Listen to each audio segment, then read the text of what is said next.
कर्मकांड उपासना ज्ञान ही त्रिकांडी वेदुवपन चित्त शुद्धी द्वारा दान ब्रह्म संपन्न जीव करी पारधी लावणी बडिशपिंडी मिनासी जळा बाहेर काढी देवी दावणी स्वर्ग सुख कोडी वेद जीवास ओढी परमार्थी परोक्षवाद वेद उत्पत्ती त्याग मुखे गाण्योक्ती सांडविधी विषयासक्ती ब्रह्मप्राप्ती लागुनी. एकनाथी भागवत अध्याय 31 श्लोक 35 आणि या श्लोकामध्ये श्रीकृष्ण परमात्मा उद्धवाला सांगताय, शुकाचार्य मुनी परीक्षितीला सांगताय, एकनाथ महाराज तुम्हाला म्हणून सांग.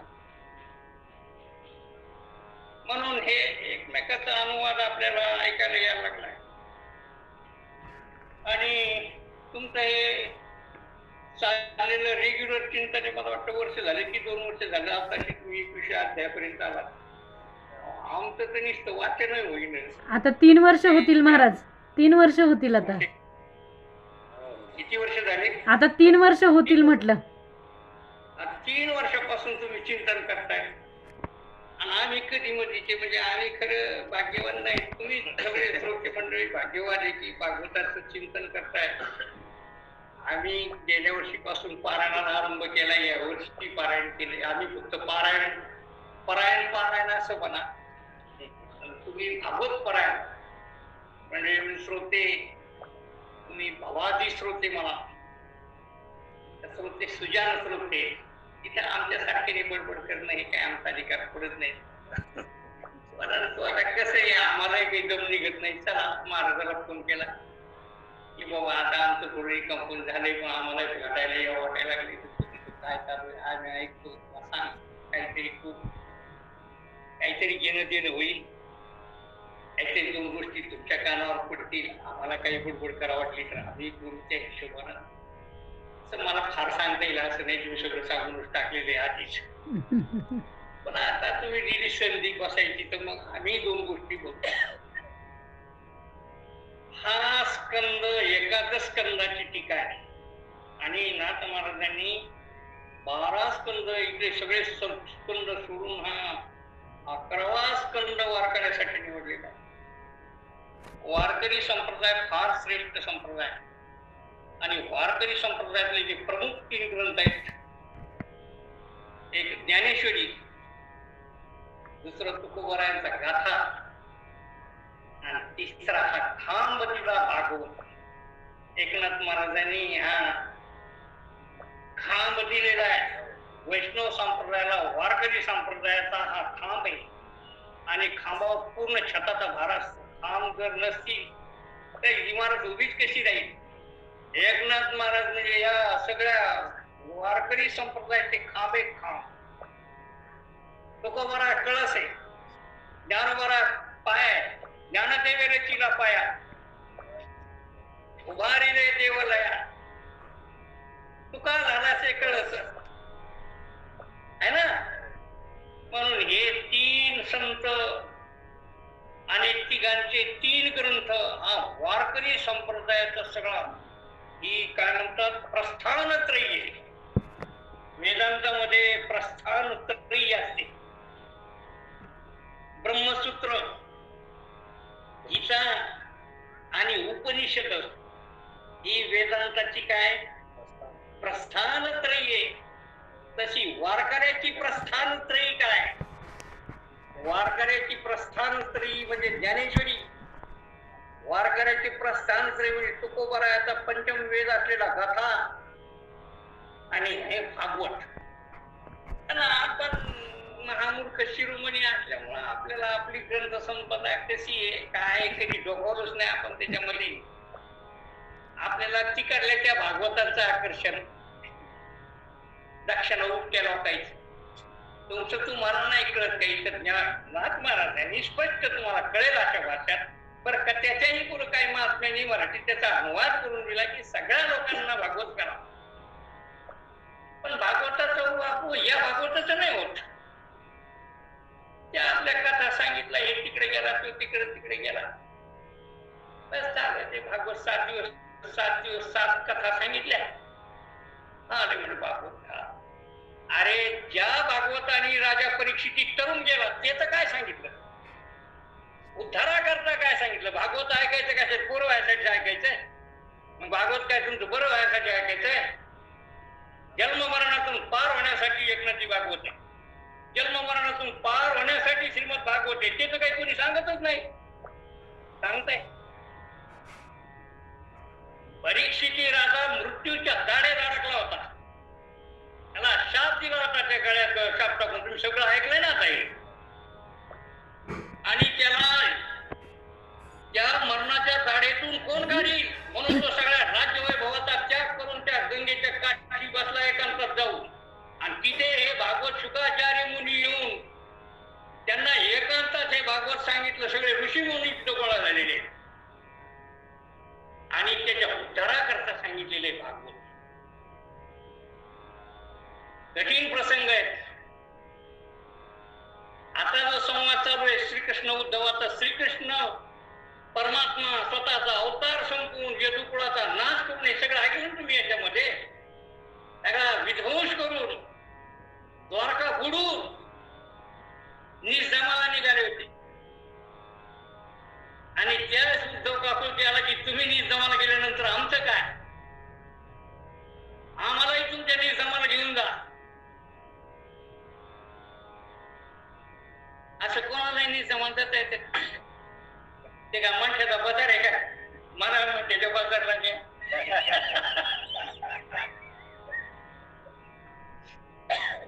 तत्पदा मावेयम. त्याच्यासाठी फार धडधडून वैनानी ये भक्तीच्या वाटेला जेणे पावसी अभंग निजाम माते. भक्ती करावी लागते नवरास.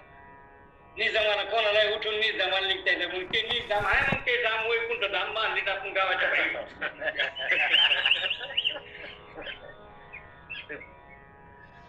इथे जाऊन हुकूम द्यायची की झालं निजामाला गेले. असं नाही. अरे ज्या वेळेस श्रीकृष्ण परमात्मा निजामाला निघला त्यावेळेस उद्धवाला त्याच्या अंतःकरणाचा किळपापड उडला की त्याच्या अंतःकरणाची दशा पहा तुम्ही कशी आहे उद्धवाची. की देवा माझं काय होईल, तू माझ्या संग उठलास बसलास जेवलास मला सांभाळस. अरे तू तुझी लक्ष्मी माता दूर करून मला झोपायला सोबत होतास. त्याच्या डोळ्यात अश्रू मावणार त्या उद्धवाच्या की देवा आता माझं काय होईल, मला निजामाला कसं येता येईल, मीच राहून काय करू, तुझ्या विना माझा जीव आदुरा आहे, तुझ्या विना माझं जीवन कसं परिपूर्ण होईल, मी काय करू, इथे राहून मला काय करायचंय. म्हणून देवा कृपा करून मला निजामाला घेऊन जा, मला तिथे न्या. ही चळवळ ही स्थिती तेव्हा सांगितलंय भागवत. तेव्हा श्रीकृष्ण उद्धव संवाद आहे. दोनच सांगितले, एक तर अर्जुन सांगितलंय श्रीकृष्ण परमात्म्याने स्वतः तो मुखे आपण सांगतो हे श्री विष्णू. इथं हा प्रश्न अर्जुनाची स्वतः मुखाने देवाने सांगितलेले दोनच ग्रंथ आहेत. एक आहे गीता आणि एक आहे भागवत. आणि दोन्ही महात्म्यांना आपल्या समोर आणून ठेवले वाढून या ग्रंथाचं सेवन करा ना. भगवताने शांती ब्रह्म एकनाथ महाराजांनी कृपा करून आपल्याकडे भागवत ठेवलं आणि ज्ञानोबरायांनी ज्ञानेश्वरी ठेवली की याचं सेवन करा, उद्धरून जा. यांनीच अर्जुन उद्धरून गेला, यांनीच कृष्ण, यांनीच उद्धव उद्धरून गेला, यांनीच उद्धवाचा उद्धार झाला. म्हणून उद्धवाच्या पंक्तीला अर्जुनाच्या पंक्तीला नेऊन बसलो ज्ञानोबरायन, उद्धवाच्या पंक्तीला नेऊन बसलो नाथ महाराजांनी. नाण्याच्या पंक्तीला उद्धवाच्या पंक्तीला बसायचं. उद्धवासारखं व्हावं लागेल का नाही? उद्धवासारखी स्थिती असावं लागेल का नाही? वाटतं का आपल्याला? काय एक बदबद पुढी चिवडा वाटते? संसार चिवडा वाटतो का उद्धवासारखं निजामात जा वाटतं? खरं सांग. भूत आहे की त्यांना बाबा हो. आपल्या अंतःकरणात जराशी तरी जागृती येते की हे कौरक आपण करायचं, कौरक चिवडायचा हा संसार. काय तुझे पंक्तीचे किडे चिळशी संसार चिवडीचा आपल्याला जरा ती लाच रंग किंवा चिळत येत नाही का हो? की कौरक चिवडायचंय. किती वेळा जन्मायावे, किती व्हावे फजी, कितीचा जन्म घ्या. काय सांगू नारायण, काय सांगू गर्भीची यातना, मध भोगिता नारायण. मळमूत्र नाहीये त्याच काहीतरी जीवाला लागत का? लागलं पाहिजे. यावेळेस उद्धवाची स्थिती होईल. त्यावेळेस उद्धवाला सांगितलं हे सगळा भागवताचा सगळा संवादाचे 2-3 संवाद फार महत्वाचे झाले. एक जनकाचा आणि नवनारायणचा 9 प्रश्नाचा संवाद मागितला गेला. येदू आणि काय अवधूत याचा संवाद गेला. आणि हा 2 प्रश्नाचा संवाद फारच अप्रतिम गोड, भागवतासारखा गोड ग्रंथ आहे. इतका गोड ग्रंथ आहे, सुलभ आहे. आणि याच्यात भक्तीचा अंग जास्त, भक्ती प्रधान आहे भागवत शास्त्र, ज्ञान प्रधान आहे ज्ञानेश्वरी. नको बनायचं ते सगळ्या अंगानेच गोड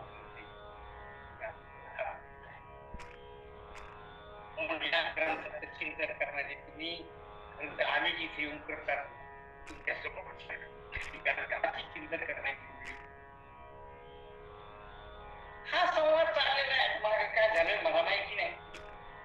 ते काय चाललंय तुमचं इथे काय जे काय किंवा इथे श्रीकृष्ण परमात्मा उद्धवाला सांगतायत की वेद त्रिकाणात्मक आहे. वेद त्याला 3 कान आहे.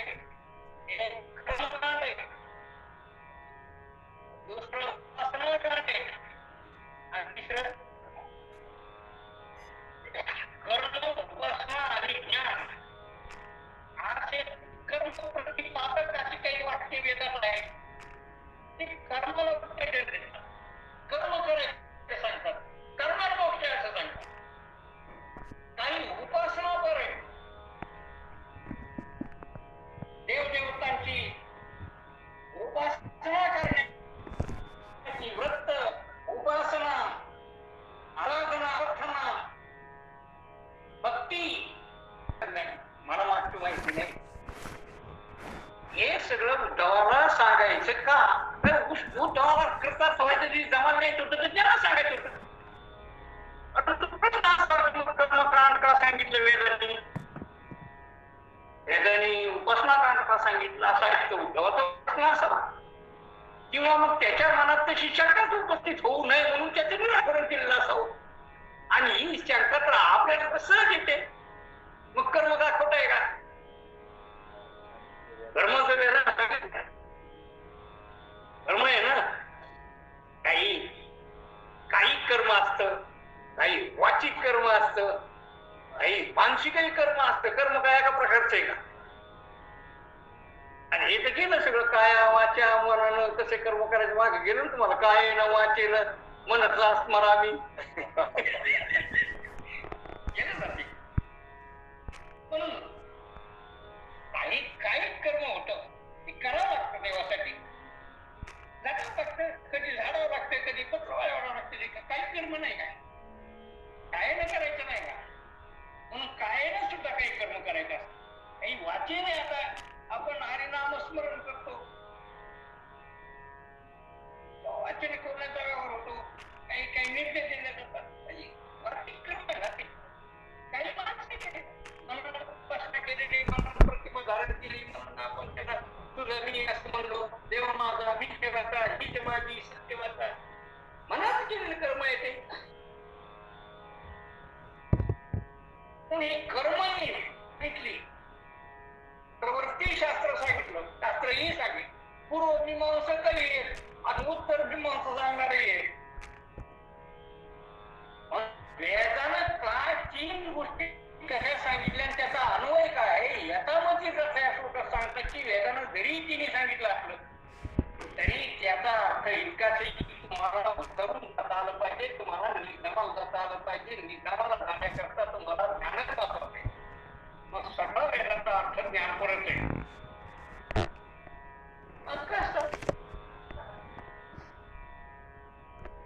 आपण आनंद जन्माचे संस्कार घेऊन आलो. आपण काय साधे सुधे का आपल्या शरीरामध्ये किंवा आपल्या मनामध्ये अनंत जन्माचे संस्कार आहेत महाराज.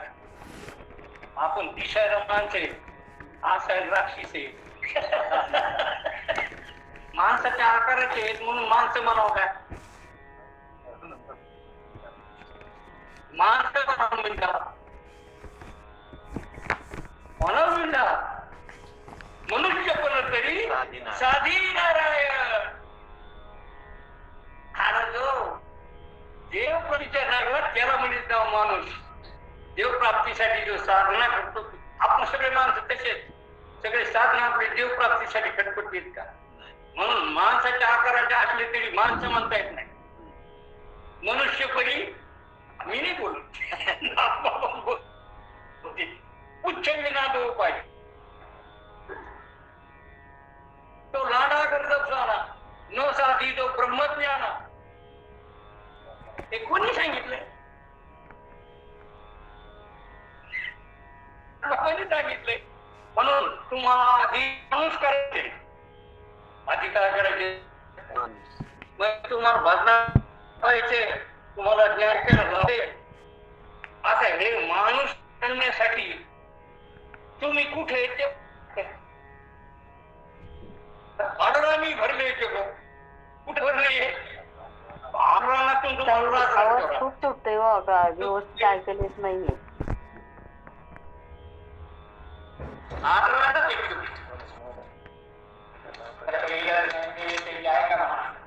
मी तुम्हाला आता मेसेजच करणार होते. शैलेजाताई, मी तुम्हाला मेसेज करणार होते की तुम्ही सांगा म्हणून. आवाज खूप तुटतोय. प्रवृत्ती आपल्याला जे करू नये ते आपण करतो, जे खाऊ नये ते खातो, जे पिऊ नये ते पितो. सोपं आहे गावकडे. करू नये ते करावं का? पण नाही करीत का? चोरी करावी का? करीत नाहीत का? शास्त्राने सांगितलं की पाप करू नये. त्याच्यातलं एक पाप सांगितलं की त्याचं 5 महापाप आहे. इतकं नाही सांगत बसायला वेळा. साधा सरळ नियम आहे, पाप करावं का? प्रवृत्ती होते की नाही? पाप करावं वाटतं की नाही? पाप गोड लागतं की नाही? असं 4 तावघात बसल्यावर सांगू पाप करू नये. कोणी पाहत नाही का? जमतंय का नाही? आणि गोड वाटतंय का नाही? करा वाटतंय का नाही? अशा पापी माणसाला ज्ञान कसं सांगत? पापानं गच भरला. पापी माणसाला एकदम ज्ञान सांगा का? त्याचा अधिकार पुरतो का तितकं? त्याच्या अंतःकरणामध्ये पाप हे म्हणजे मल आहे. मनुष्य शरीराच्या अंतःकरणामध्ये 3 दोष असतात हे तर तुम्हाला माहिती. एक आहे मल आहे, दुसरं आहे भिक्ष आहे आणि तिसरं आहे हे तुम्हाला माहिती. मल म्हणजे काय आणि म्हणजे पाप वासना, मळकट अंतःकरण झालेलं, मळ गढूळ अंतःकरणाचा, गढूळ अंतःकरणाचा, गढूळ मनाचा. मग गढूळ मनाचे माणसं नाहीत का? मग हे गढूळ मन कशाने निर्माण करा? कशाने करा? तो करतोच वाईट, खातोच वाईट, पितोच वाईट. आता याला कसं नीट करायचं? याच कृतीच वाईट आहे. हे नीट वागतच नाही. हे वरमी घाव बोलायचंच बोलतो, दुसरं नीट बोलतच नाही. याचं बोलणंच धड नाही, याचं करणंच धड नाही, याचं वागणंच धड नाही, हे कशाचंच धड नाही. बापाचा काय हा कळस आहे, कळस महाराज. अशा पापी माणसाला धरून न्यायचं असेल तर काय करावं? म्हणून वेदाने उपाय काढला की याला पापापासून प्रवृत्त करून पुण्यामध्ये घालायचं, याला दुष्कृत्यापासून परावृत्त करून, दुष्कर्मापासून परावृत्त करून सत्कर्मात आरूढ करायचं. कर्मातून कर्माच, कर्मानच कर्माचा काढा काढायला. आणि ज्याला नरक प्राप्ती होते, पापाने काय, पापाचं फल काय? अधोगती आहे, निव्वळ नरक आहे. नरकची बैलाना यमाचा पाहून असं पाप आहे. म्हणून पापाचं फल हे और जीवाला धोकादायक आहे. त्या पापापासून तुम्हाला परावृत्त करून तुम्हाला पुण्यकर्मामध्ये, सत्कर्मामध्ये, सत्संगतीमध्ये आरूढ करायचं असेल तर त्याला एकच उपाय आहे, तुम्हाला कर्म सांगणे, रीत कर्माचरण करायचं सांगणे. कोणतं? निषिद्ध कर्म त्याग करणे. निषिद्ध म्हणजे न करणे, जे वेदानं सांगितलं करू नये, पाप करू नये. असं इतकं नाही सांगत डिटेल वर का, ते तुम्हाला सगळं माहिती.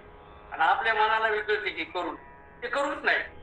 करू नाही वाटते ते मन सांगते ते करू नये, मग ते करूच नाही.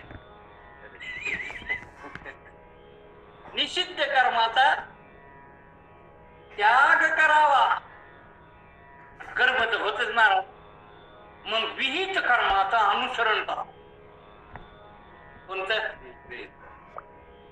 विहित कर्म कोणते? कोणते सांगितले? अनित्य कर्म आहे, नैमित्तिक कर्म आहे. हे कर्म ते बी सकाम आहे. नित्य नैमित्तिक करा, नित्य पाठ पूजा करा. नित्य पूजा आपल्या वारकऱ्याची नित्य पाठ आहे, हरिपाठ आहे. रोज हरिपाठ म्हणा, सकाळी स्नान करताना हरिपाठ म्हणा, कीर्तन प्रवचन करावं, गाथा वाचावी, ज्ञानेश्वरी वाचावी, भागवत वाचावं. सकाळी स्नान झाल्यानंतर थोडीशी पोथी घ्यावी, याला नित्य संध्या करावी, नामस्मरण करावं, नामजप करावा, देवाचं दर्शन घ्यावं, पंढरपूरला जावं, दिंडी काढावी, दिंडीत जा. हे सगळे कर्म नित्य नैमित्तिक छत नाही. हे नित्य आहेत का? काही नैमित्तिक पेट ना. दिंडी का रोजच दिंडी आहे का? रोज दिंडी का? आपण कुठं काय म्हणलं नाही आमचं. करा ना, चांगलं आहे ते. करा, करता येत असेल तर चांगलं आहे. रोज करा प्रदक्षिणा. पायाचा व्यायाम होतं, हरिनाम बी होत आणि नामस्मरण घडतंय. पण नैमित्तिक तर करा. पैठणला चला म्हणलं तर 1 लक्ष म्हणजे एक कधी म्हणजे दर्शन देते. काय बाबा दादू आले या काळचे काय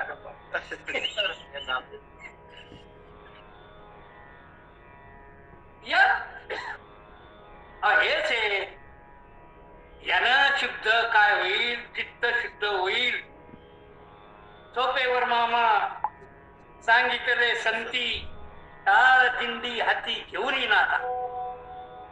म्हणून वेदानं प्रवृत्ती शास्त्र जरी सांगितलं तर ते तुम्हाला निषिद्ध कर्मातून, पापाचरणापासून काढून पुण्यकर्मामध्ये, आणि तेही शुद्ध पुण्यामध्ये.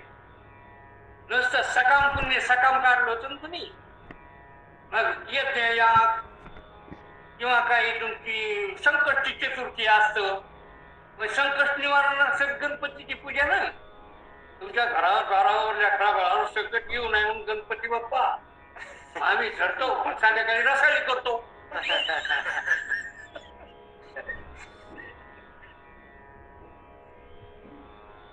हे सकाम झालं, सकाम संसार करता काय त्या नाशिवंतासाठी, नाशिवंतासाठी देवासवे अटी पाडी तसे का म्हणे का रे, नाशिवंतासाठी. आणि देवासवे अटी देवासवे कट्टी घेतो आणि नाशिवंतासाठी पाया पडत जात. इतके करा बस करा, करण्याबद्दल नाही, अपेक्षा बाळगू नका. नाशिवान आहे त्याची मागणीच करू नका. काय काही फरक पडत नाही. जे आदरष्टात राहते ते जाईल काय नाही ना. काय मागता भगवंत करा, हे मागूच नका. संसारात आमच्या संतांनी काहीच मागितलं नाही, काही न मागणे. अमानुचित वडिलाची रीत संतांनी मागितलं नाही, त्या संतांचे पायी कापड आहेत. आपण तुकोबरायचे म्हणून घेतो, आपण ज्ञानोबरायचे म्हणून घेतो, आपण नाथ महाराजाचे म्हणून घेतो. लाज वाटली पाहिजे आपल्याला मागताना. अगदी परमार्थात गेलं तरी बी कीर्तन करून प्रक्षणा मागायची लाज वाटली पाहिजे. लाज वाटली पाहिजे त्याची की एवढं मोठं कीर्तन केलं मी दक्षिणा घेऊ, लाजीरवाणी गोष्ट आहे. मी एक चाल म्हणली त्या मला 500 रुपये येण्या जाण्याचं खर्च, लाज वाटली पाहिजे तुला. परमार्थ घे, संसारिक अट्टल आहेस तू. अट्टल संसारिकांना मागितलं तर काय नाही देते ते संसारिकाची, मर तिकडे खुजरणार का त्या.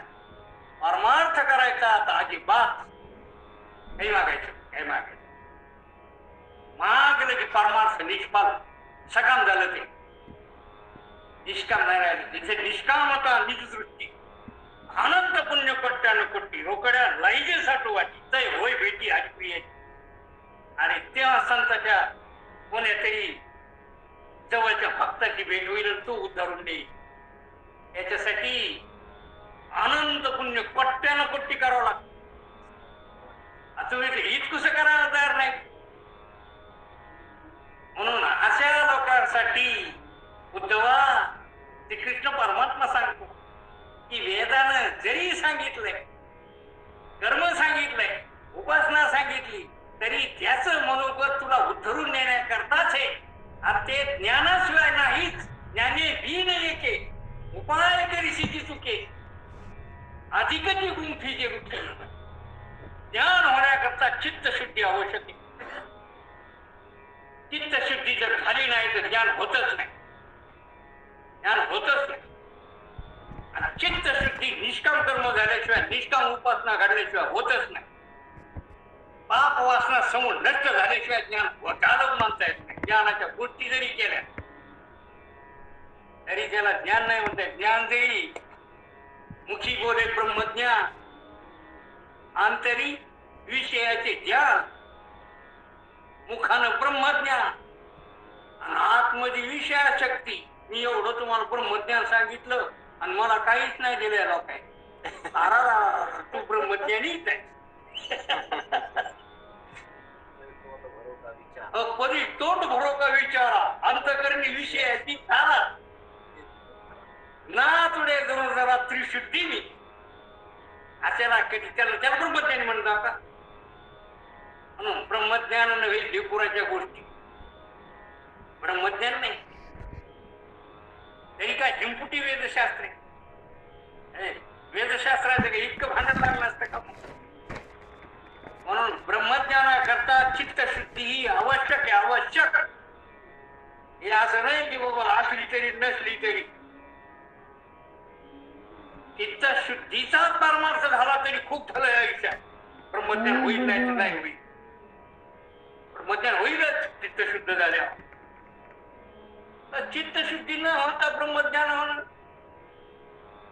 म्हणून या श्लोकात सांगितलं की मी जरी वेद तिन्ही असले, 3 कान सांगितले असले, भक्ती उपासना ज्ञान, तरी मी ज्ञान जे आहे ना ते ऋषी मुनींनी आमच्या आहे या श्लोकात सांगितलं. तरी सांगितलं आमचे ऋषी ऋषी मंत्र नसते होते, आम्हाला माहित होते की लोक कसे आहेत. ते सर्वज्ञ होते. मुनी, ऋषी, मुनी, संत, साधू, हे सगळं पुढचं मागचं त्यांना कळते की लोक याचा काय फायदा घेतील. तुकोबाराला काय माहित नव्हतं का लोक दक्षिणा घेतील म्हणून तर सांगितलं, देती घेती नरका जात तरी लाजा नाही, तरी लाजा सोडल्या. त्याला माहीत होत तुकोबाराला की आमच्या अभंग म्हणतील, चाली म्हणतील आणि पैसे मागतील, कीर्तन करतील आणि दक्षिणा उपटीतील. म्हणून तर म्हणले देतील जे बी घेते जे बी दोघं नरकाला खटीत जाते.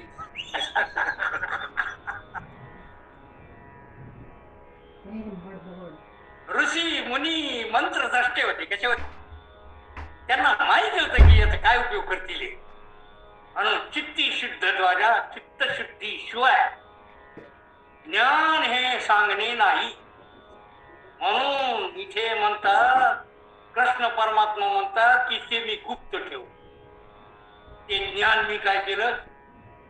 गुप्त ठेवलं. गुप्त ते झाकून ठेवलं. मी ते उघड केलं नाही.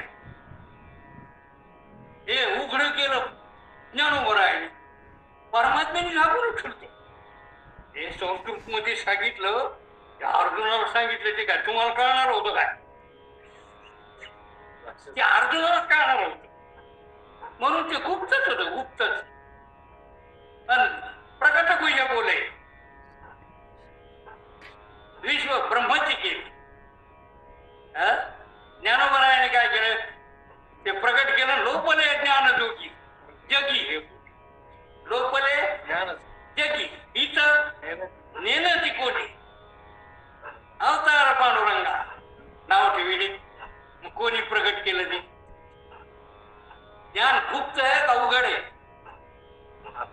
गुप्त ते परमात्मा इथं सांगतात की मी ते गुप्त ठेवलं आणि हे कर्म भक्ती सांगितली. हे उद्धवाला सांगतात की का सांगितलं?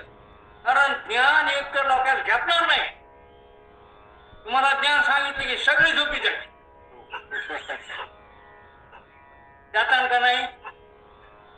म्हणून ज्ञान एक तर झेपणार नाही. आणि एखाद्या बुद्धिवानाला पटलं तर तो त्याचा गैरवापर करेल. म्हणजे वागायचा नीट नाही. एखाद्या बुद्धिवानानं जर घेतलं तर ते त्यातल्या काय घेईल? युक्त्या घेईल. आणि तुम्हाला काय कळत नाही म्हणे.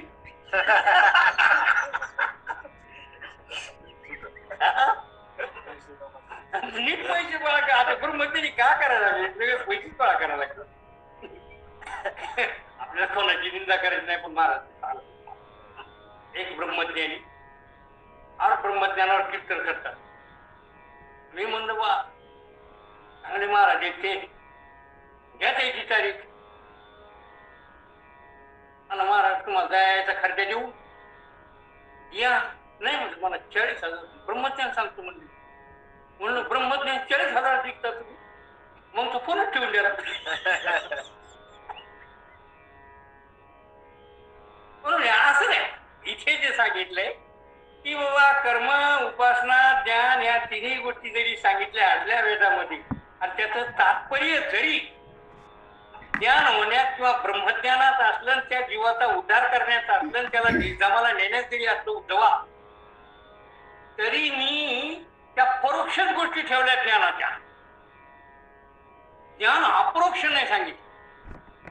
अप्रोक्ष ज्ञान सांगायला सद्गुरू लागतो. काय लागतो? तुला मी अप्रोक्ष सांगतो तेव्हा तुला मी अप्रोक्ष सांगतो, तुला निजामाला यायचे मग. पण बाकी सगळ्याला मी अप्रोक्ष सांगित नाही. मला ते परोक्षच आवडतो. कारण ते भटकणार तरी नाही, लागून राहते. त्याचा गैरउपयोग तरी घेणार नाही. आणि पुन्हा त्या झेपण्यासारखं सांगतो. हे भागवत तुम्हाला झेपण्यासारखं आहे, आवडण्यासारखं आहे, पटण्यासारखं आहे. आणि जर तुमची चित्तशुद्धी झाली तर मग खरसार्थ होण्यासारखं बी आहे नाही. म्हणून इथं सांगितलं की बाबा हे 3 सांगितले ना, हे पहिलेच. आता याच्यामध्ये तुम्हाला महाराजांनी याच्यावर सांगितलं तुम्हाला कर्मकांड, उपासना, ज्ञान ही त्रिकांडी वेदू आपण हे त्रिकांडात्मक आहे. चित्तशुद्धीद्वारा दान ब्रह्मसंपन्न जीव करी यांनी चित्तशुद्धी होते. आणि चित्तशुद्ध झाली, चित्तशुद्ध जर झालं तर त्याला ब्रह्मज्ञानाचा उपदेश सद्गुरू भेटतो, संत भेटतात, त्याला ब्रह्मज्ञानाचा उपदेश करतात. आणि ब्रह्मज्ञानाच्या उपदेशानं तो जीव कृतार्थ होतो, जन्म मरणाच्या पलीकडे जातो, परमात्माच्या धामाला जातो, निजामाला जातो. म्हणून त्याला अशा रीतीनं हे तिन्ही म्हणून कोणतं दिस पण नाही ते नुसतं सांगितलं पण नुसतं नाही वागावं लागतं. तसं नुसतं कोरडं फट नाही, वारकऱ्यांनी नुसतं झप्प कपडे नाही घालायचे. याचा बहिरंग झालं. हे बहिरंग तर असावा आणि बहिरंगच नाही धरणार तुम्ही. बहिरंगच पलट ना तर अंतरंग का पलट. आधी बहिरंगातून तर पलटा. आधी वारकऱ्याचा वेश धारण करा, मग अंतरंग पलटा. अंतरंग पलटण्यासाठी नामस्मरण आहे, दिंडी आहे, हरिकथा आहे, हरिपाठ आहे. हे साधन करा. करा रे बापांनो, साधन हरीचे. सनी करडीचे करू नका ना, तिने नये जन्म ऐशी साधना करा. काय साधनाची सार आत्मतत्वी घडी. करता करता करा ना, एकदम नका ना हात घेऊ. तुम्हाला जसं वचन अधिकार तैसा डावी याला मार्ग चालत आहे. मग तुम्हाला जसं की आपण असं चला, एक एक दोष कमी करीत चला. आपलं मन आपल्याला काही देतं ना, आपण किती पापी येत. मग ते पापाची वासना सोडा ना, याची आसक्ती कमी करा ना. मला आशा सोडा, आसक्ती सोडा, पापाची वासना सोडा, सत्कर्मात चला, संत संगतीत चला, तुकोबारायचा गाथा वाचा, ज्ञानेश्वरी वाचा. मग तुमची चित्तशुद्धी होईल. चित्तशुद्धी झाल्यानंतर मग कोणी महात्मा तुम्हाला भेटेल आणि तो तुम्हाला ब्रह्मज्ञानाचा उपदेश करेल. मग तुम्ही ब्रह्मस्थिती प्राप्त होईल, तुम्हाला ब्राह्मी स्थिती प्राप्त होईल. काय होईल? ब्रह्मस्थिती प्राप्त होईल. आणि मग तुम्ही कसं असाल? हेच नाथ महाराज सांगायला की जर तुम्ही या तिन्ही योग्य समन्वयानं तुम्ही जर भय केले, सकाम करून लागले, मग गेले स्वर्गाला ना आले खाली, पुण्याची पावटी सरे की मग येऊ लागत ती माघारे मुक्ती लोकी. नाही, याला काय नाही म्हणा, तुम्ही निष्काम करा. असं सकाम कर्म केलं तर त्याचं फळ वाईट आहे. म्हणून इथे दृष्टांत दिला पुढचा की बाबा हे असं का सांगितलं? पारधी लागुनी बडीच पिंडी, मिनासी जलाबाहेर काढी, तेवी जाऊनी सुखगोडी वेद जीवास ओढी परा.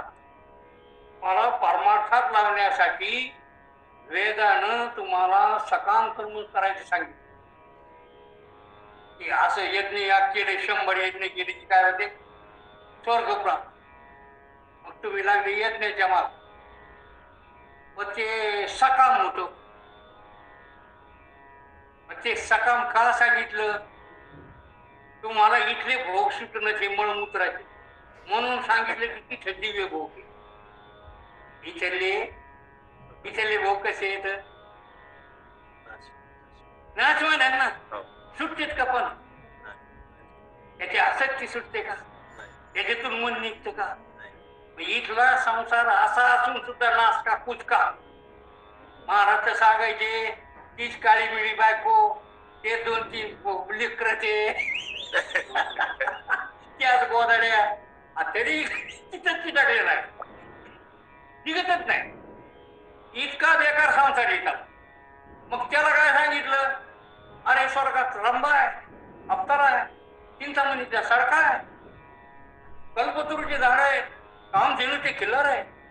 मग याला बरं वाटतं माहिती हे काय काय लागलं.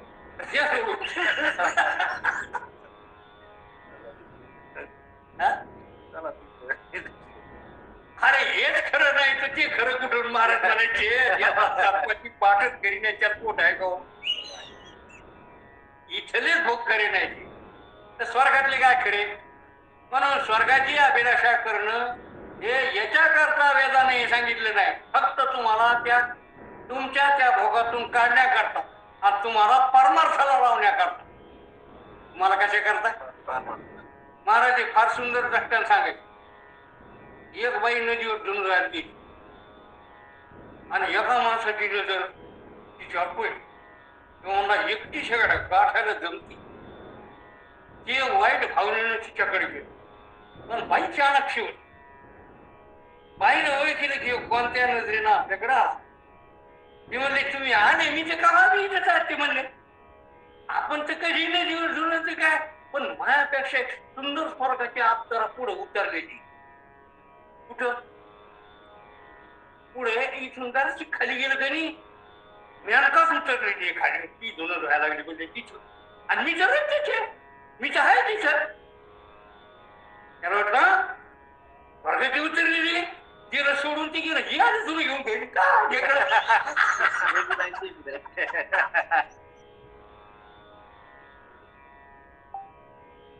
तसं वेदानं सांगितलं तुम्हाला काय वर्ग हे कशा करता? ही इथलं सोडण्यात तुम्ही इथलं सोडित नाही आणि तिकडे जात नाही. मग वेदात हे इथलं खोटं वेदात यायची बा आणि तिथलं तर खोटं आहेच. मग स्वर्ग मृत्यू पाता हा सगळा संसार हा दाविला जगत बास तुकोबराच्या भाषा रज्जू सर्पाकार दासी येले संसार ही चालला खरा आहे का ती त्याला खरा आहे. दोन्ही खोट्या असून ही चालला खरा वाटायला लागला म्हणून तुम्हाला ती चालला जास्त खरा आहे असं सांगलं. याच्यापेक्षा ती भारी तुम्हाला ह्योच भारी वाटायला मग याच्यापेक्षा भारी त्यो मग तवा ह्यो सुटतो आणि मग म्हणायचं त्यो बी भारी नाही.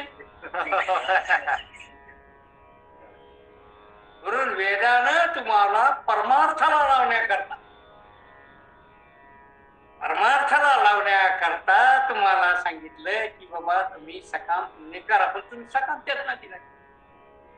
जसं पोरग शाळेत चालत त्याचं का होती सोयीनं त्याला लागते शाळेची सोय. त्याला खेळायला पाहिजे उड्या मारायला पाहिजे. त्याला शाळेत जाणं म्हणजे बंधनात वाटतं. शाळेत जाणं म्हणजे कसं वाटतं? बंधनात वाटतं. शाळा चांगली असती का खेळणं चांगलं असते असं पोरं इथं कोणीच नाही. पण तुम्ही आता पोरं होऊन गेले ना आता होते ना पोरं. शाळा चांगली असती का रिकामं खेळणं चांगलं असतं. पण मग शाळा काय वाटते? गोड वाटते का कडू? तसं जीवाला परमार्थ गोड वाटतो का कडू? आणि संसार गोड वाटतो का परमार्थ गोड वाटतो? कडू परमार्थ लागे कडू. विषय विषयाचा पडी पाडू. कडू परमार्थ लागे आणि कडू विषय तो झाला जीवाशी झाला. म्हणजे कडू गोड झाला आणि गोड कडू झाला. गोड होत ते कडू झालं आणि कडू होत ते आणि असं कोणाला होत असतं तर असलेल्या माणसाला असं कोणाला होत असतं. तसं आपल्याला लोभ सरपटण कला करू काय हा उतरतच नाही म्हणून आपल्याला संसार गोड लागतो परमार्थ करू लागतो. पण हीच परमार्थ करणार हीच कशाची? शाळेत जाण्याची. ते मग शाळेत जाण्यासाठी ती आई काय करत असते त्याला की तू शाळेत जा तुला मी काय देते? चॉकलेट देते. मग ती पण शाळेतून आली कधी? शाळेत जायच्या आधी नाही. तू शाळेतून आला की चॉकलेट मग त्या चॉकलेटच्या आशेनं ते काय होतं आणि मग एकदा लालचावले मन लागली शे मग ते जीवे न सोडी मग ते शाळा शिकायला लागतं. तिकडे गोळी झाली की याची चॉकलेट देणं. मग तसं तुम्हाला स्वर्ग सुखाची आशा दाखवणं मग तुम्ही परमार्थ करा म्हणून का संसार करा म्हणून? मग तुम्हाला परमार्थाच्या शाळेत आणायचं होतं म्हणून तुम्हाला इकडे मंदिरात आणायचं होतं म्हणून आणि भागवत सांगायचं होतं म्हणून. तर तुम्हाला भागवत जर गोड लागले नाही तर चिटकले तर बरं आहे. आता तुम्ही तुम्ही का निष्ठेने तिकडे चॉकलेट कडं तर मग काय खरं नाही. म्हणून वेदानं जे सांगितलं ते तुम्हाला परमार्थात प्रवृत्त करण्यासाठी सांगितलं. याच्यासाठी सांगितलं जसं इथं दृष्टांत दिला की एखादा मासे धरणारा जो असतो तो मासे पकडण्यासाठी काय टाकतो गळ आणि त्या गळाला एक तुकडा लावतो आमिष लावतो काहीतरी खाद्य पदार्थ लावतो. तुम्ही धरले होते का?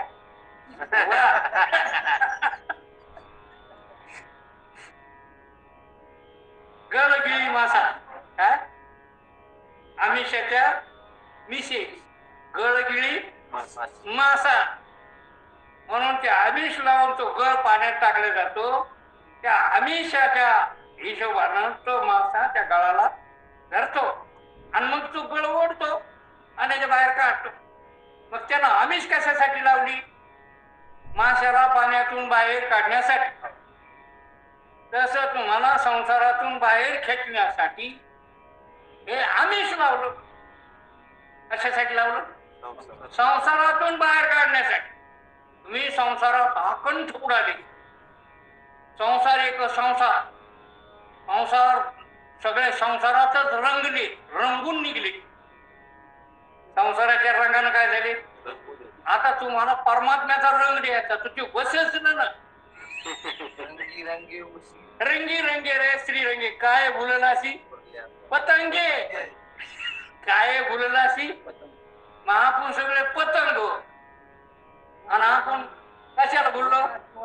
जिथं मरण आहे त्याला ते दिव्याचं होती है ना. पण आपण श्रीरंगाच्या रंगाला रंगायला पाहिजे. मग याच्यासाठी तुम्हाला त्या संसारातून बाहेर काढावं लागेल का नाही? म्हणून वेदानं असा निर्णय केला की यांना आमिष दाखवून या संसारातून बाहेर काढायचं.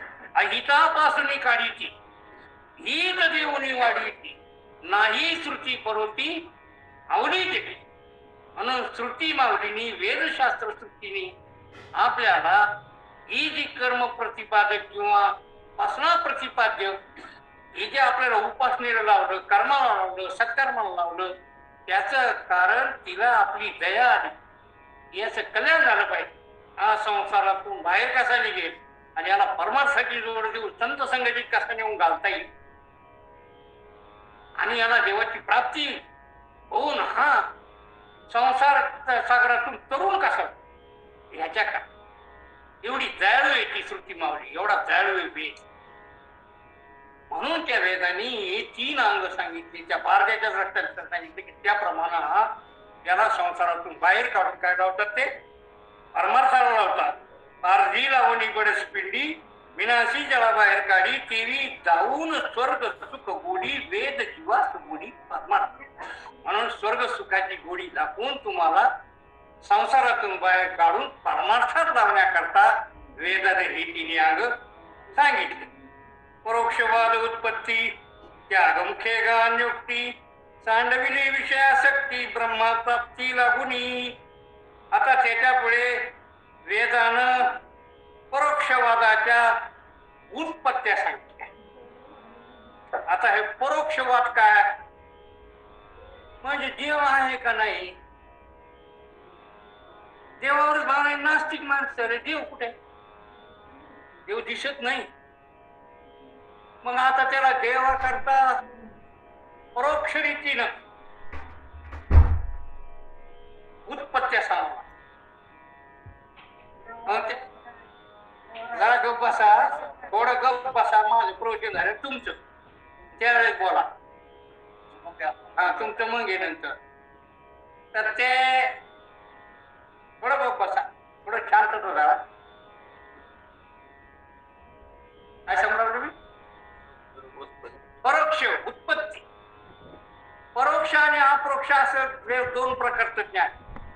देव म्हणतो इथे उद्धवाला म्हणतो की मी परोक्ष मला आवडतो. ते परोक्ष का आवडतं म्हणतात तर परोक्ष आवडण्याचे कारण एकच आहे. एक तर या लोकांना झापणार नाही आणि जर झापलं समजा तर त्यांच्या अंगात ते भिनणार नाही. हे ज्ञान असे एक तर छापत नाही डोक्यावरून जात.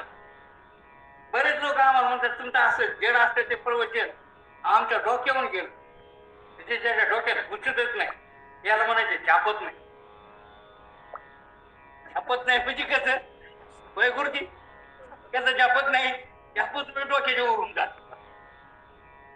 बुद्धी येतच नाही, सूक्ष्म बुद्धी होतच नाही. स्थूल बुद्धीवाले लोक त्यांना छापत नाही.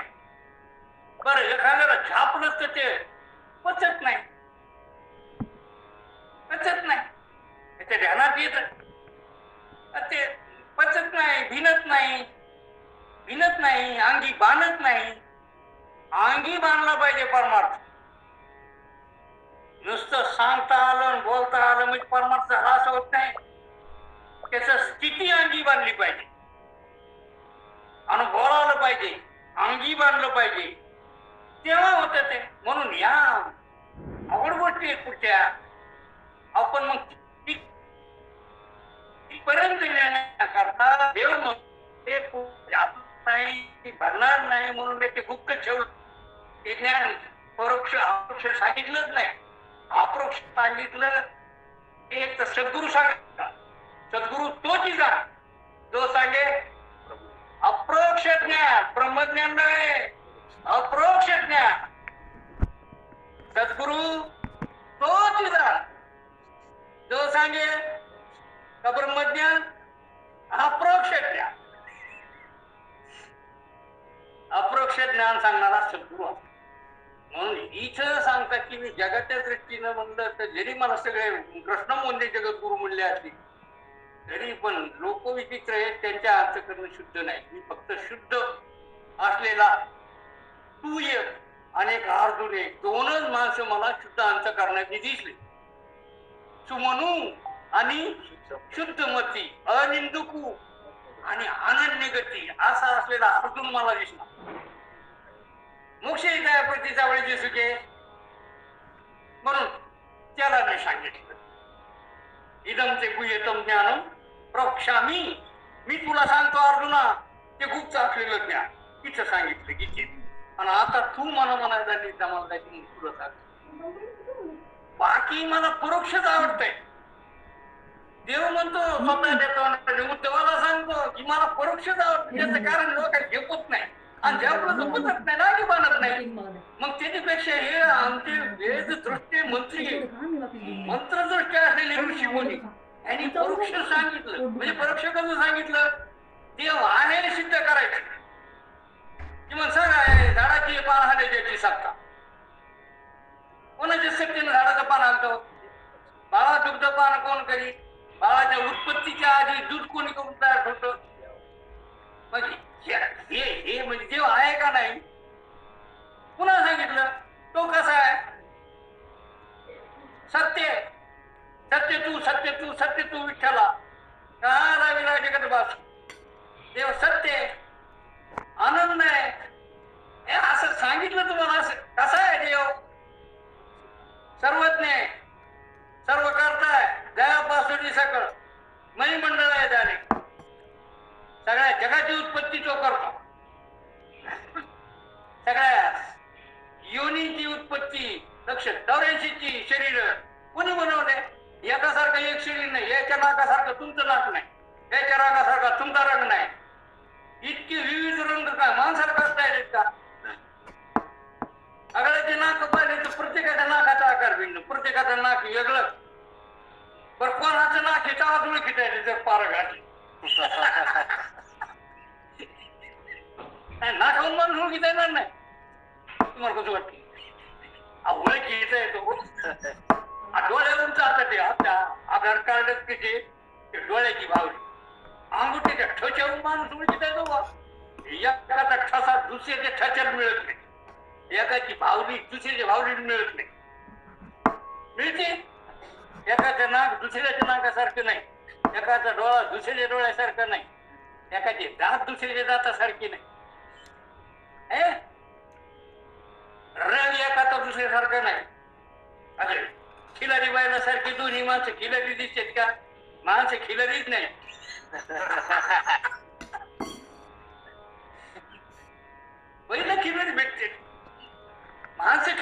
भेटते का ह्यो काढून ते लोक नाही आहे का नाही इतका फरक कोणाला करता येतो कारखान्यात होतो का ह्यो फरक नाही जीवाला करता येतो का मग कोणाला करता येतो म्हणून अशी उत्पत्ती सांगितली तुम्हाला परोक्षवादानं देव सांगितलं की देव आहे देवाशिवाय हे पाऊस पण पडत नाही देवाशिवाय हा सूर्य पण चालत नाही देवाशिवाय हे काहीच होत नाही म्या चालविल्या म्या बोलविल्या वेदू बोले म्या चालविल्या सूर्य चाले म्या हलविल्या याला म्हणतात परोक्ष हे आवडतो देव म्हणतो इथे उद्धवाला हे मला आवडत हे ऋषी मुनीने जे सांगितलं ना असं हा परोक्षवाद हा कोणता वाद परोक्षवाद मग ह्या परोक्षवादानं तो जसं कर्म आहे तसं फळ देतो तुम्ही जसे कर्म केले तसं ते काय होतं तुम्ही पाप केलं तर मग पापासारखं फळ तुम्ही पुण्य केलं पुण्यासारखं केलं तुम्ही सत्कर्म केलं शुद्ध चित्त केलं तर मग तुम्हाला संताची भेट तुम्ही मग मुक्त हे सगळं मला आवडतं देव म्हणतो हे असं मला का आवडतं त्याचा कारण तुमची बुद्धी तशी आहे म्हणून मला तसं आवडतं तुमचा अधिकार पाहून मला आवडतं बहुतेकाचा अधिकार पाहून मला म्हणून वेदाने जे सांगितलं आणि ऋषी मुनीने जे सांगितलं हे सगळं जरी ब्रह्मज्ञान होण्याकरता मुक्त होण्याकरता असलं तरी पण मी ते ज्ञान गुप्त ठेवून परोक्षवादाच मला आवड लागली त्याचं कारण बहुतेक लोक त्याच्याने नाही तर ज्याला समजा हे त्याची चित्तशुद्धी झाली त्याच्याकरता परोक्ष काय त्याच्याकरता अपरोक्ष ज्ञानच आहे त्याला काय सांगितलं पाहिजे हा त्याला अपरोक्ष तू ब्रह्म असं सांगितलं पाहिजे तत्वमशाची बोध हाच केला पाहिजे अरे तू शरीर नाही तू इंद्रिय नाही तू मन बुद्धी नाही तू चित्त नाही तू याला सोडून याला जाणणारा सर्वज्ञ असा सच्चिद आनंद असा आत्मा आहे ब्रह्म आहेस तू देवच आहेस देवाची बरे देवाची बरे तुका म्हणे खरे अमर हा अमर हा खरे की खोटे पाहाव देह माझा न म्हणा आयसा मगच भरवसा कळेल तुम्ही देह माझा माझा आणि भरोसा पाहता देह माझा म्हणणार भरोसा नाही त्याचा भरोसाच नाही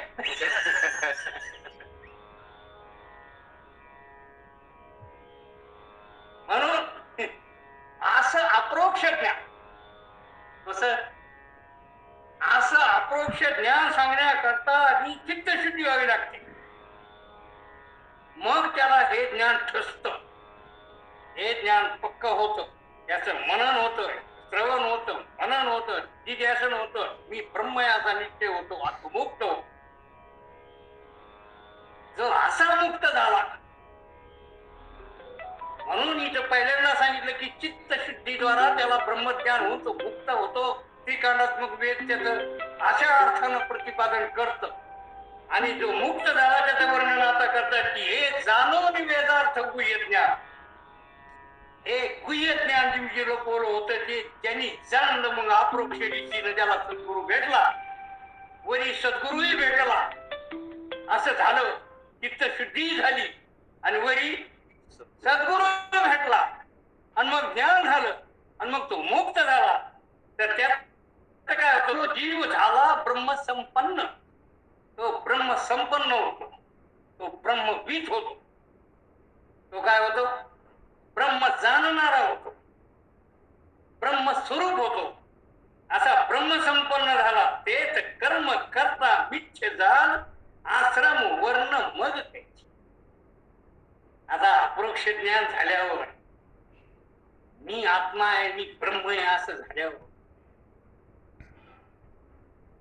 मग त्याच्या हिशोबात शरीर आत्मा हे बी आहे ते बी आहे काही काही त्या दोन्ही वेगवेगळे राहतात इकडं हे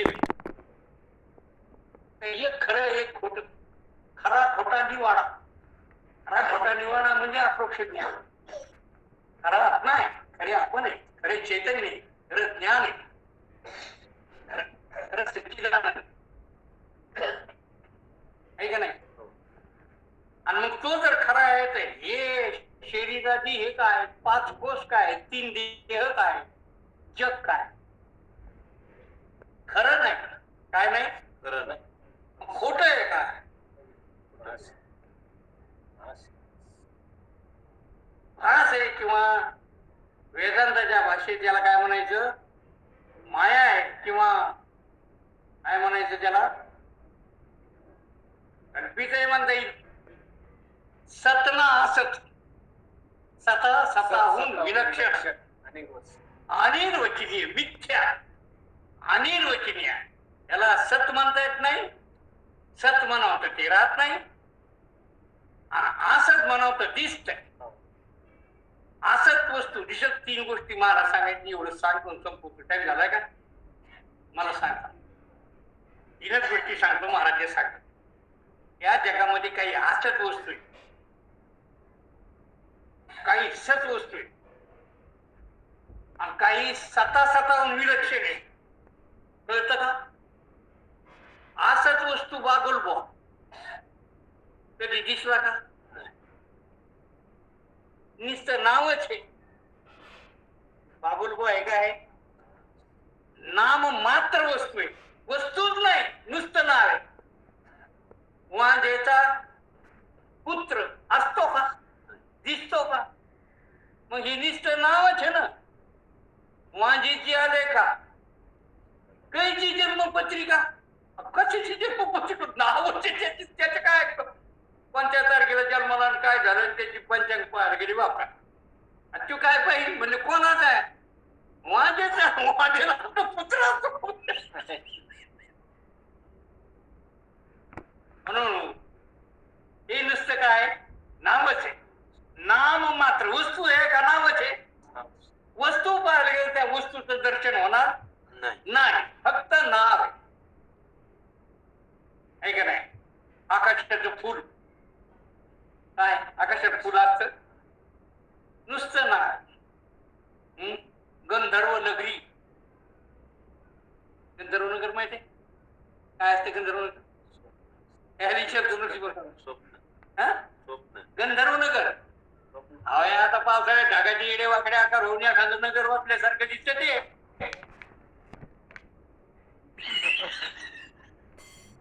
त्याला काय ढगाचं, ढगाचे चित्र विचित्र आकार होऊन एखादं गाव शहर बसलं असं दिसते तुम्हाला. याला गंधर्व नगरी म्हणते.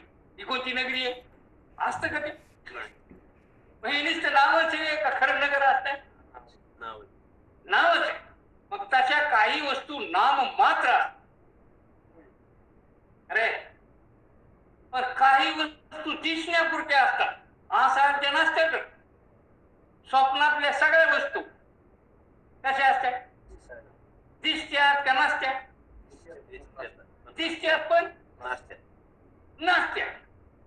दोरीवरचा सर्प दिसतो पण नसतो. चिंपीवरच ते रूप, चांदी चमचमुना चमकती, ती दिसती पण ती नसती.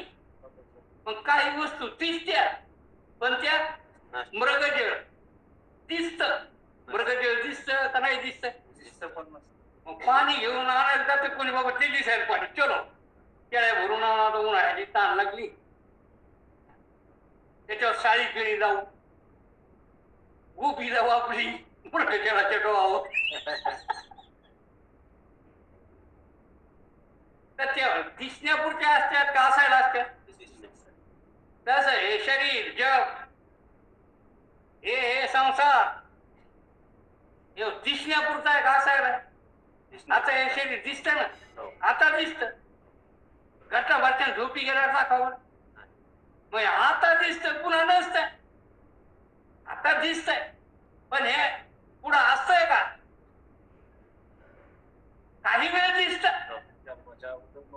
जन्माच्या अगोदर कुठे दिसत होत, आता दिसत. पण आता स्वप्नात गेले की हे दिसत का ते दिसत. पण स्वप्नातून झोपीत गार झोपीत गेलं ते दिसतं का हे दिसतं? मग हे बी दिसाय पुरतं नाही का? हा संसार काय दिसाय पुरताच आहे ना बाबा हो. पण इतकं कुठं झेपत ते झेपत हो. पण हे तसं वाटत का? हे नुसतं बोलता येते की दिसाय पुरता हे दिसाय परवचना पुरता. घरी गेला की नाही नाही हे झेपत नाही. हे ज्याने महाराज सांगायची हे दिसाय पुरता. आणि असायला ब्रह्म आहे, असायला चैतन्य, असायला सच्चिद आनंद. जे तुम्ही आता जागृतीत तुम्ही, स्वप्नात तुम्ही, झोपीत तुम्ही, ते तुम्ही. शरीर नाही तुमचं हे स्वप्नात, पण तुम्ही स्वप्नात आहेत का नाही? आता तुम्ही या शरीराला जागृतीत पाहता, तुम्ही स्वप्नामध्ये या शरीराला पाहता. ते तुम्ही एक आहेत का दोन? मग ते तर इथं बी होते जागृतीत, स्वप्नातही होते ते पाहणार. आता हे पाहता, मग ते पाहता, आणि मग दोन्ही पाहत नाही ते, दोन्ही दिसत नाही ते, दोन्ही नाहीत असा अनुभव आहे तुमचा. मग तिथं तुम्ही होते तसा अनुभव घेऊन की आता दोन्ही नाहीत म्हणून असं, पण तिथं होते की नव्हते तुम्ही? होते. मग तुम्ही तिन्ही अवस्थेत जे होते, स्वप्नात होते, जागृतीत होते, ते कसे होते? शरीर झाली का बिगर शरीर झाली? जाणणारे का न जाणणारे? दिसणारे का न दिसणारे? सत्य का असे माईक? का नाम मात्र? का दिसणे पुरते? ही वस्तू सत्य. सत्य आपण काय आहोत? सत्य. सत्य हे जर त्याला त्यामध्ये ब्रह्मसत्य का? आणि हे जे दिसतं वाटलं पाहिजे त्याला. मग असं कसं करता तुम्ही? आता जर तुम्हाला हे सगळं कळलं असलं तर आत्मराज्य बोलतात पाहत्या की जो धर्मसंपन्न झाला अशा स्थितीवर आला, ज्याला हे जे फक्त दिसण्यापुरतं वाटतंय, असायला नाही, ज्याला हा भास वाटतो, ज्याला हे नुसतं दिसतंय जग, पण असायला मीच असं जग वाटतंय. स्वप्न नुसतं दिसतंय, पण स्वप्न पाहणाराच असतो तिथे. स्वप्न दिसलेलं सगळं असतंय का स्वप्न पाहणाराच असतोय तिथे? मग तसा इथे द्रष्टा पाहणारा मीच आहे, जाणणाराच असतो. ही फार मोठी गंमत आहे बा. या अद्वैत मकरंदामध्ये सांगितलं की जो पाहणारा असतो ना, तो पाहण्यात येणाऱ्या वस्तूचा अधिष्ठान असतो. लक्षात घ्या, मोठी गंमत आहे. पाहणारा जो आहे, जाणणारा जो आहे, द्रष्टा जो आहे, तो जे दृश्य आहे ना, त्या दृश्याचा अधिष्ठान घेऊच असतो. मग तुम्हाला जर हे सगळं दृश्य दिसतं, त्याच्या दृश्याचा अधिष्ठान कोण आहे? अधिष्ठान म्हणलं की वर दिसणारी वस्तू अध्यस्थान. तुम्ही जर स्वतःला अधिष्ठान म्हणलं की मग एक जग अध्यस्त ठरत. अध्यस्त म्हणलं की तास आहे, अध्यस्त म्हणलं की दिसण्यापुरते. असं ज्याला वाटेल अशी स्थिती ज्याला प्राप्त झाली त्याला म्हणा ब्रह्मसंपन्न. असं बोलता आलं याचं नाव ब्रह्मसंपन्न नाही. असं बोलता आलं म्हणजे ब्रह्मसंपन्न का? असं जग नुसतं चलचित्रासारखं किंवा स्वप्नावच आहे असं ज्याला वाटतं, स्वप्न हे जगात भास आहे असं ज्याचा निश्चय झालेला आहे, असं ज्याची अनुभूतीच आहे, याला म्हणायचं ब्रह्मसंपन्न. असा ब्रह्मसंपन्नाला सांगा, इथे जे प्रश्न केले नाथबाबांनी की तेच कर्म करता मिथ्य जा. आता तिथे कर्म कसं आहे हो? आज एक कर्म म्हणजे या शरीरात ह्या इंद्रियानं सगळा भास आहे. भासातलं कर्म, स्वप्नातलं काय काय केलेलं कर्म तुम्हाला पाप लागू देतं, पुण्य लागू देतं, नरकात देतं सांगा. स्वप्नात केलेलं कर्म कारण ते मिथ्य आहे. तसं इथं केलेलं कर्म कसं आहे? म्हणून ज्ञानाचं कर्म हे कर्मच नसतं, ते मिथ्य असतं किंवा ते त्याला लागतच नाही. तो कर्मापासून वेगळा असतो. म्हणून इथं त्या ज्ञानाला कर्म नाही आणि तो करताही नाही. तो काय नाही? कर्म नाही, करता नाही. नाही आश्रम वर्ण मग काहीच त्याला कोणता आश्रम? अहो, आश्रम ज्याला म्हणता आपण, किती आश्रम म्हणतो है ना? तर शरीराकडे पाहून आश्रम का आश्रम, वय पाहून आश्रम का आश्रम, स्थिती पाहून आश्रम का आश्रम? हा? हा? कोणते कोणते आश्रम आहेत? ब्रह्मचर्य आश्रम, वानप्रस्थ. हे तुम्ही जशी जशी स्थिती बदलता, जसं जसं राहता तसं तसं आहे. आणि ते सगळा पास आहे का खास आहे? म्हणून ज्ञानाला कोणता आश्रम नाही, कोणता धर्म नाही, कोणतं वर्ण नाही, कोणतं कर्म नाही. हे नाथ बाबा नाही, इथे कृष्ण परमात्मा उद्धवाला सांगतात, उद्धवा हे असं ज्ञान संपन्न हो की जिथे वर्ण नाम रूप गुण हे चट गळून पडलं पाहिजे, सगळा भास लागला पाहिजे, असा निश्चय तू कर. हे अप्रोक्ष ज्ञान तुम्ही जे सांगतो ते तू संपादन कर. हे वरच कसं आहे ते तुला मी सांगितलं की ते त्याचं तात्पर्य याच्यात आहे. आणि हा मुख्य भाग आहे ज्ञान संपन्न होण्यात. म्हणून तू ज्ञान संपन्न होण्याकरता जी तयारी लागत, तुला जर समजा चित्तशुद्धी लागत असेल, चित्तशुद्ध करून घे. ज्ञान संपन्न होण्याकरता जे जे करावं लागत, मंदिर झाडावं लागत तर झाडावं महाराज, सद्गुरूची सेवा करावी लागत तर करावं, संतांची सेवा करावी लागत असेल करावं. ज्ञान संपन्न करता सो हिता कारणे संगती साधूची हवे भक्ती भेटी हरीची तेने. म्हणून देवाच्या भेटी करता जे जे करावं लागत, जे जे कर्म करावं लागत ते चित्तशुद्धी करावं लागत, चित्तशुद्धी करावी. दिंडी जायला दिंडीत जा, पंढरपूरला जायचं पंढरपूरला जा. पण देवाच्या भेटी करता अप्रोक्ष ज्ञान संपादन करण्याकरता, याच्याकरता ब्रह्मस्थिती प्राप्त होण्याकरता, नाही नाही ब्रह्म संपन्न होण्याकरता.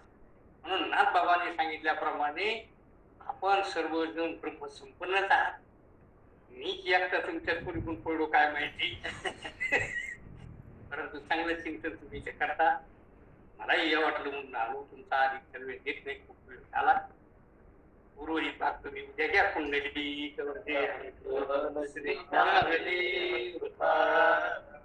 शांती ब्रह्म एक महाराज की जय.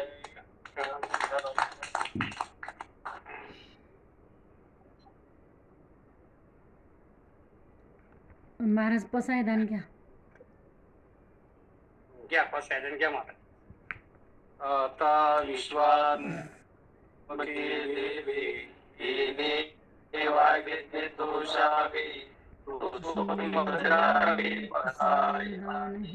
जय कांचे व्यंकटी सांडो तया सत्कर्मी रती वाढो. भूता परस्परे कणो मित्र जीवांचे दुरितांचे तिमिर जाओ. ईश्वर स्वधर्म सूर्य पाहो हो प्राणी जातम वर्षता सकळ मंडळी. ईश्वरनिष्ठांची मंडळी अनावरत भूमंडळी. भेटतो तया भूता चला कल्पतरूचे आरव. चैतना चिंतामणीचे जगाव.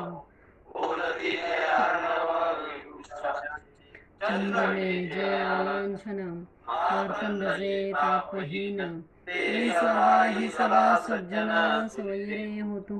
किंबहुना सर्व सुखी पूर्ण हो नीतिही लोकी.